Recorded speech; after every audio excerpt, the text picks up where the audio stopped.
2 రోజులుగా ఈ రాష్ట్ర ప్రభుత్వం తల్లుల యొక్క అకౌంట్లోకి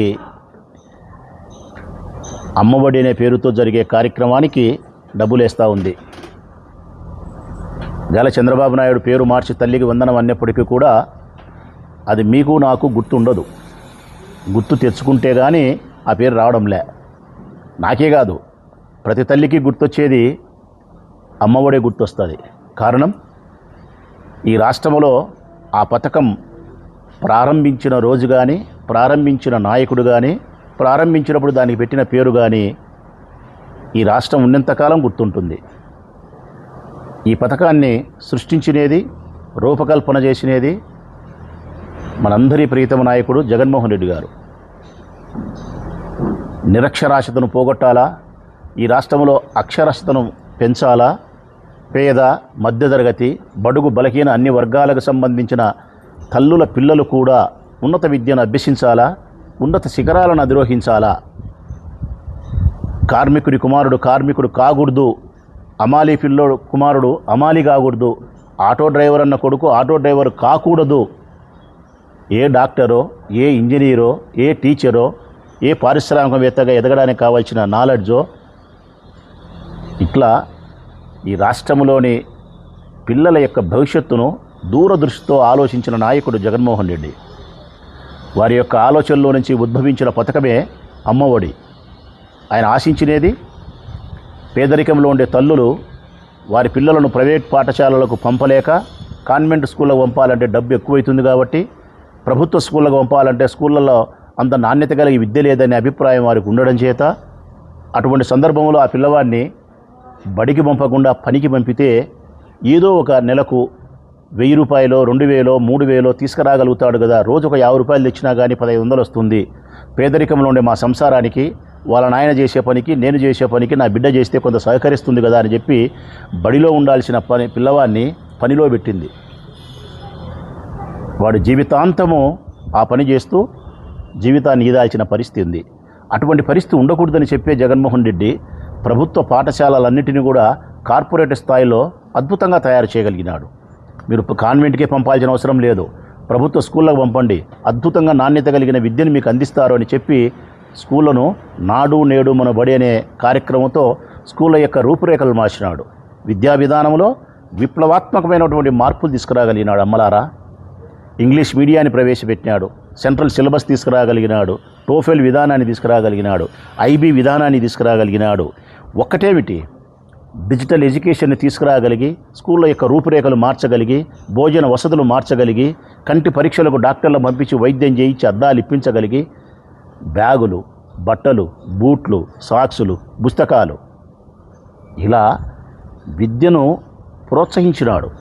ప్రతి ఇంట్లో విద్య ఉండడానికి, చదువుకునేదానికి ఆయన ప్రోత్సహించినాడు. అందులో భాగంగా మీరు పనికి పంపొద్దు, మీరు పనికి పంపితే వాడు సంపాదించే డబ్బు కంటే నేను 3 ఇంతలు ఎక్కువ ఇవ్వగలుగుతా అని చెప్పి 15,000 రూపాయలను ప్రతి తల్లి అకౌంటుకు వేసేదానికి, అమ్మ ఒడిలో వేసేదానికి సిద్ధపడి అమ్మ ఒడి కార్యక్రమాన్ని తీసుకొచ్చినాడు. 2,000 రూపాయలు స్కూల్ యొక్క మెయింటెనెన్స్కి తీసేసి తక్కిన 13,000 రూపాయలు అమ్మకి ఇచ్చినాడు. ఇది నాటి అమ్మఒడి. నాటి అమ్మఒడి నాటి అమ్మఒడే నేటి తల్లికి వందనం. అంటే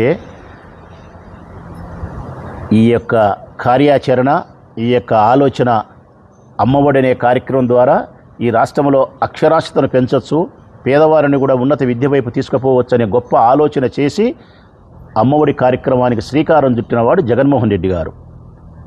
అంతేకాకుండా ఆ డబ్బులు నేరుగా తల్లి అకౌంట్లో, డీబీటీ అంటే నేరుగా బెనిఫిషరీ యొక్క అకౌంట్లో పడడానికి కావాల్సిన విధానాన్ని తీసుకొచ్చిన వాడు కూడా జగన్మోహన్ రెడ్డి. ఏ అమ్మఒడి పథకాన్ని అయితే జగన్మోహన్ రెడ్డి తీసుకురాగలిగినాడో, కార్యాచరణ ఏ విధంగా అమలు చేయగలిగినాడో వాటినే ఈరోజు చంద్రబాబు నాయుడు ప్రభుత్వం అనుసరించాల్సిన విధానమే తప్ప, అనుకరించడమే తప్ప మరొక మార్గం లేదు. నాటి అమ్మఒడి కార్యక్రమాన్ని నేటి తల్లికి వందనం పేరుతో చంద్రబాబు నాయుడు జగన్మోహన్ రెడ్డి యొక్క పాలనను అనుసరిస్తున్నాడు. ఓ తెలుగుదేశం పార్టీ నాయకులారా, అనుసరిస్తున్నాడు. జగన్ వేసిన అడుగుల్లోనే అడుగు వేసి చంద్రబాబు నాయుడు నడుస్తున్నాడే తప్ప మరొకటి కాదు. ఇందులో నిన్న మొన్న ఈ రాష్ట్రంలో ఉండే తల్లుల యొక్క అకౌంట్లో 13,000 రూపాయలు డబ్బులు వేస్తున్నారు. ఇందుకు సంబంధించి ఆ తల్లులందరి వైపు నుంచి ఈ పెద్ద కుమారుడు ప్రశ్నిస్తూ ఉన్నాడు. వైఎస్ఆర్ కాంగ్రెస్ పార్టీ అనే పెద్ద కుమారుడు ప్రశ్నిస్తూ ఉన్నాడు. ఈ రాష్ట్రంలో ఉండే అమ్మలందరి వైపు నుంచి ఈ ప్రభుత్వం సమాధానం చెప్పాలా? సవరణ చేసుకుంటే సామర్థ్యం ఉంటే సవరణ చేసుకోవాలా? మొట్టమొదటిది, ఎన్నికల కంటే మీరు ఇచ్చిన హామీ ఏమిటి బాబుగారు? నన్ను గెలిపించండి, నన్ను అధికారంలోకి తీసుకురండి. నన్ను అధికారంలోకి తీసుకురాగలిగితే ఈ రాష్ట్రంలో ఎంతమంది పిల్లలు చదువుతూ ఉంటే అంతమంది పిల్లలకు అమ్మఒడి కార్యక్రమాన్ని నేను అమలు చేస్తా. అది కూడా జగన్మోహన్ రెడ్డి 13,000 ఇస్తున్నాడు 2,000 రూపాయల స్కూల్ యొక్క మెయింటెనెన్స్ కోసం అని చెప్పి, నేను కనుక అధికారంలోకి వస్తే ఆ 2,000 రూపాయల మెయింటెనెన్స్ కోసం తీసుకోను, 15,000 రూపాయలు మీ అకౌంట్కే వేస్తాను అని ఎన్నికల కంటే ముందు మీరు ఇచ్చిన వాగ్దానం. 100 రోజుల లోపలనే ఈ వాగ్దానాన్ని నెరవేరుస్తానని చెప్పి మీరు ఇచ్చిన మాట. ఈరోజు మరి ఆ తల్లులందరి తరఫున ఈ పెద్ద కొడుకు అడుగుతూ ఉన్నాడు, ఎందుకు నువ్వు 24 సంవత్సరంలో జూలై నెలలో ప్రమాణ స్వీకారం చేసిన తర్వాత అప్పుడే బడులు తెరిచినప్పుడు ఆ సంవత్సరానికి సంబంధించినటువంటి అమ్మఒడి కార్యక్రమాన్ని నువ్వు పేరు మార్చిన తల్లికి వందనం పేరుతో ఎందుకు 15,000 రూపాయల డబ్బులు తల్లుల అకౌంట్లో వెయ్యలేదు అని చెప్పి ఆ తల్లుల పక్షాన ఈ పెద్ద కొడుకు అడుగుతూ ఉన్నాడు. సమాధానం ఇస్తావా? సవరణ చేస్తావా? రెండవది, ఆ తల్లుల వైపు నుంచి నీకు సంధిస్తూ ఉండే రెండవ విమర్శ, నీ కుమారుడు లోకేష్ పెద్ద మాటలు చెప్పినాడు. జగన్మోహన్ రెడ్డి 2,000 రూపాయల స్కూల్ మెయింటెనెన్స్కి ఇస్తున్నాడు, ఇది చాలా అన్యాయము, మేము కానీ వస్తే 15,000 ఇస్తామని చెప్పి వ్యంగ్యధోరణితో జగన్మోహన్ రెడ్డి గారిని విమర్శిస్తూ మాట్లాడినాడు. ఆ వీడియోలన్నీ ఉన్నాయి. లోకేష్ బాబు గారు అదృష్టవశాత్తు మీరు గెలవడమే కాకుండా విద్యాశాఖ మంత్రి అయినారు. మీరు గెలిచి విద్యాశాఖ మంత్రి అయిన తర్వాత ఎన్నికల కంటే ముందు జగన్మోహన్ రెడ్డి గారిని ఏ 15,000 రూపాయలు ఇవ్వలేదు 13,000 ఇస్తానని చెప్పి విమర్శ చేసినారో ఆ మాటను నిలబెట్టుకునేదానికి కూడా నీకు స్తోమత లేకపోయిందంటే ఎంత విచారము, ఎంత విడ్డూరము. ఇది అడుగుతూ ఉన్నారు తల్లులు. ఆ రోజు నువ్వు ఎగతాళి చేసినావు కదా, 13,000 ఇస్తానాడు 2,000 పట్టుకుంటున్నాడని, నేను 15,000 ఇస్తానని చెప్పినావు కదా, మరి ఎందుకు 15,000 ఇవ్వడం లేదు, 13,000 ఇచ్చినావు అని అడుగుతున్నారు. మూడవ ప్రశ్న మా వైపు నుంచి, ఈ తల్లుల వైపు నుంచి, మొదటి సంవత్సరం ఎలాగే ఎగరగొట్టినావు, రెండో సంవత్సరం ఇచ్చినావు, ఇది మూడో సంవత్సరం వేస్తున్నావు. మరి ఇచ్చిన రెండో సంవత్సరంలో 13,000 నువ్వు ఇస్తున్నావు, 15,000 ఇవ్వకుండా. ఆ 13,000 అయినా అందరికి ఇచ్చినావు అంటే కనుక అందరికి ఇవ్వలే. 2 విడతల్లో వేస్తానని చెప్పినావు, 3 విడతల్లో వేస్తానని చెప్పినావు. కొంతమందికి 13,000 వేసినావు, కొంతమందికి 11,000 వేసినావు, కొంతమందికి 9,000 వేసినావు, కొంతమందికి 10,000 వేసినావు.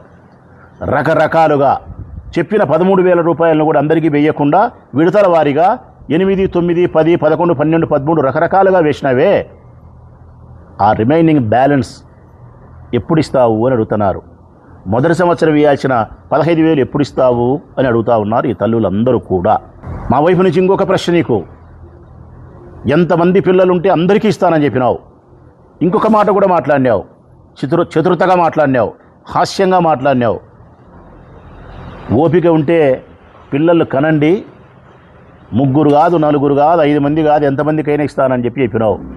మరి ఆ ప్రకారంగా అయితే ఈరోజు రాష్ట్రంలో బడికి పోయే పిల్లలు మేము చెప్పే మాట కాదు, సర్వే రిపోర్ట్ ప్రకారం చెప్తూ ఉండేది, గవర్నమెంట్ దగ్గర ఉండే లెక్కల ఆధారంగా చెప్తూ ఉండే ప్రకారము 87 లక్షల మంది ఉన్నారు. 87 లక్షల మంది ఉన్నారు. మరి 67 లక్షల మందికి మాత్రమే ఈరోజు మీరు డబ్బులు ఇస్తున్నారు. అంటే ఈ రాష్ట్రంలో మరో 20 లక్షల మంది పిల్లలకు మీరు డబ్బులు వేయడంలే. కారణాలు, వివిధ కారణాలు చూపిస్తున్నారు. సుడ్లు అంటే వాళ్ళకి భూమి ఉందనో, లేకుంటే వెహికల్ ఉందనో, లేకుంటే ఇన్ని గజాల స్థలం ఉందనో, జగన్మోహన్ రెడ్డి గారి ప్రభుత్వంలో తీసుకునే తల్లులకు ఈరోజు ఈ కారణాలు సాకుగా సుడ్డుగా చూపించి 20 లక్షల మంది పిల్లలకి ఇవ్వడం లేదు. అంటే 87 లక్షల మంది పిల్లలకి ఇవ్వాల్సి ఉంటే 67 లక్షల మందికి ఇస్తున్నారు. 3 సంవత్సరాలు ఇవ్వాల్సి ఉంటే 2 సంవత్సరాలు ఇచ్చినారు. 15,000 ఇవ్వాల్సి ఉంటే 13,000 ఇచ్చినారు. 13,000 ఇవ్వాల్సిన వాళ్ళు కూడా మొదటి సంవత్సరం 8, 9, 10 ఇచ్చినారు. ఇంకొక ప్రశ్న కూడా ఉంది మా వైపు నుంచి. ఆ చిన్న డబ్బైనా సకాలంలో ఇవ్వలేక ఆలస్యం చేస్తున్నారు. ఒకసారి ఏప్రిల్ అంటారు, మే అంటారు, జూన్ అంటారు, బడి తెరిచినాక అంటారు, 2వ విడత 3వ విడత అంటారు. జగన్మోహన్ రెడ్డి గారు ఇచ్చినట్టు సంక్రాంతి పండుగ 13, 14, 15 వస్తుంది. క్రిస్మస్ డిసెంబర్ 25 వస్తుంది. ఇట్లా క్యాలెండర్లో ఒక డేట్ ఫిక్స్ అయి ఉంటుంది. అట్లా జగన్మోహన్ రెడ్డి గారు అమ్మఒడి ఫలానా తారీఖు అంటే పిడుగులు పడినా సరే, భూకంపం వచ్చినా సరే, సర్వనాశనమైనా సరే ప్రపంచం, ఆ తారీఖు ఆ తల్లి యొక్క ఒడిలో అమ్మఒడి డబ్బులు పడినాయి. మరి మీరెందుకు ఆలస్యం చేస్తున్నారు? వీటన్నిటికీ ఈ ప్రభుత్వం సమాధానం చెప్పాల్సిన అవసరం ఉంది. సమాధానమే కాకుండా సవరించుకోవాల్సిన బాధ్యత ఉంది. ముఖ్యంగా మాకు సమాధానానికంటే కూడా సవరణ జరిగి ప్రజలకు మేలు జరగాలనే మా ఉద్దేశం, ఈ తల్లులకు మేలు జరగాలనేదే మా ఉద్దేశం, ఆ తల్లులు జన్మనిచ్చిన ఆ బిడ్డలకు విద్యకు మేలు జరగాలనేదే మా ఉద్దేశం, వైఎస్ఆర్ కాంగ్రెస్ పార్టీ నాయకుల యొక్క ఉద్దేశం. మరి వీటికి సవరణ చేసుకోగలుగుతారా మీరు?